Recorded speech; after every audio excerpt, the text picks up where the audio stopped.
Oke, Assalamualaikum warahmatullahi wabarakatuh. Sebelumnya izinkan saya memperkenalkan diri saya terlebih dahulu. Saya adalah Muhammad Ibrahim, saya adalah mahasiswa pendidikan profesi guru di Universitas PGRI Adibuwana, Surabaya. Pada momen ini saya akan menyampaikan apa itu pembelajaran berdiferensiasi. Nah, pembelajaran berdiferensiasi adalah pembelajaran yang mengakomodir kebutuhan belajar peserta didik. Nah, di sini guru memfasilitasi pembelajaran sesuai dengan kebutuhan dari peserta didik. Apa sih ciri-ciri pembelajaran berdiferensiasi? Nah, ciri-cirinya antara lain, pertama, lingkungan belajar mengundang murid untuk belajar. Yang kedua, kurikulum memiliki tujuan pembelajaran yang didefinisikan secara jelas, terdapat penilaian berkelanjutan, dan lain-lain. Yang ketiga, guru menanggapi atau merespon kebutuhan belajar murid dan manajemen kelas yang aktif. Nah, contoh kelas yang menerapkan pembelajaran berdiferensiasi adalah ketika proses pembelajaran, guru menggunakan beragam cara agar murid dapat mengeksploitasi isi kurikulum.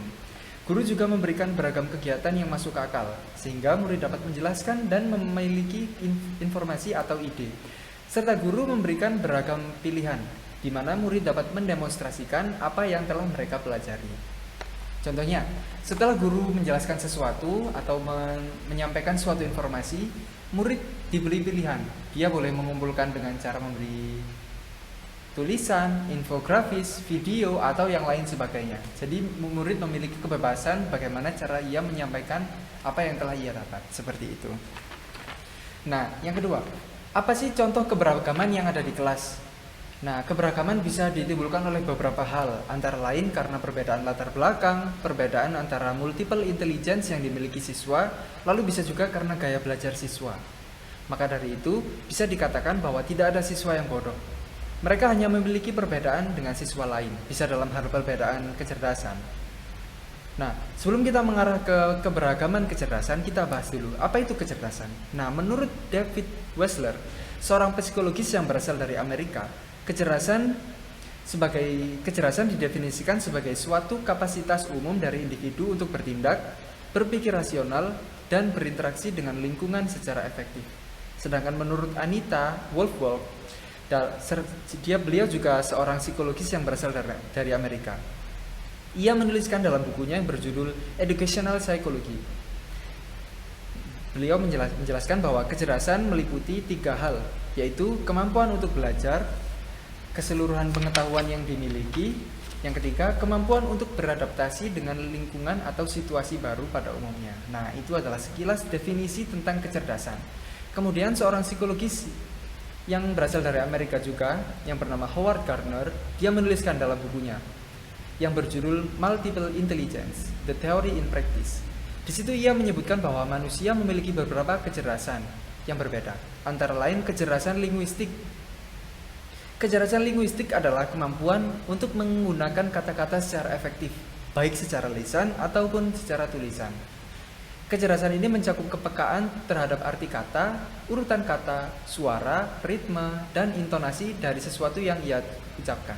Kemudian yang kedua ada kecerdasan logika atau kecerdasan matematika.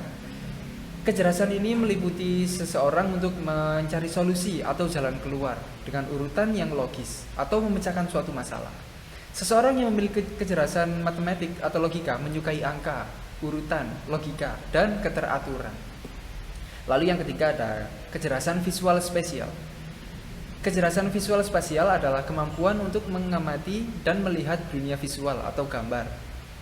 Kecerdasan ini melibatkan kesadaran akan warna, garis, bentuk, ruang, ukuran, dan juga hubungan di antara elemen-elemen tersebut. Nah, selanjutnya ada kecerdasan gerak tubuh atau yang sering kita sebut dengan kinesthetic intelligence. Kecerdasan gerak tubuh adalah kemampuan dalam menggunakan tubuh secara terampil untuk mengungkapkan ide, pemikiran, perasaan, atau yang lainnya. Kecerdasan ini juga meliputi keterampilan fisik dalam bidang koordinasi, keseimbangan, daya tahan, kekuatan, kelenturan, dan kecepatan.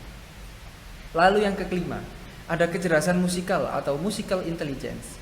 Kecerdasan ini adalah orang yang memiliki kemampuan untuk menikmati, mengamati, membedakan, mengarang, membentuk, dan mengekspresikan bentuk-bentuk musik. Kecerdasan ini juga meliputi tentang kepekaan terhadap ritme, melodi, timbre, dan musik yang didengar. Selanjutnya, yang keenam ada kecerdasan interpersonal. Kecerdasan ini, orang-orang yang memiliki kecerdasan ini memiliki kemampuan untuk mengerti dan peka terhadap perasaan, intensi, motivasi, watak, temperamen, serta gerakan tubuh dari orang lain. Nah, yang ketujuh ada kecerdasan intrapersonal. Nah, ini kebalikan dari kecerdasan interpersonal ya. Kalau kecerdasan intrapersonal, orang-orang yang memilikinya juga memiliki kemampuan untuk berhubungan dengan kesadaran dan pengetahuan tentang diri sendiri. Nah, jadi ini kecerdasannya mengarah ke diri sendiri orang yang memiliki kecerdasan itu. Orang-orang yang memiliki kecerdasan intrapersonal maksudnya, adalah orang yang sangat menghargai nilai, etika, moral, serta memiliki kesadaran tinggi akan gagasan-gagasan. Ia sadar akan tujuan hidupnya sehingga tidak ragu-ragu untuk mengambil sesuatu keputusan. Dan yang terakhir adalah kecerdasan naturalis. Kecerdasan naturalis adalah kemampuan untuk mengenali, membedakan, mengungkapkan, dan membuat kategori terhadap apa yang ia dijumpai di dalam lingkungannya. Seseorang yang memiliki kecerdasan naturalis biasanya dapat dilihat dari kemampuannya mengenal, mengklarifikasi, dan menggolongkan tanaman-tanaman, binatang, serta alam yang ada di sekitarnya. Nah, itu adalah contoh dari perbedaan yang terdapat di kelas. Itu tadi contoh dari multiple intelligence. Sedangkan kita belum bahas di perbedaan berdasarkan gaya belajar atau latar belakang siswa. Nah, berdasarkan perbedaan-perbedaan ini, guru harus membuat kelas semakin hidup dengan cara mengajarkan dengan berbagai macam cara menyesuaikan dengan kecerdasan-kecerdasan yang dimiliki oleh siswa.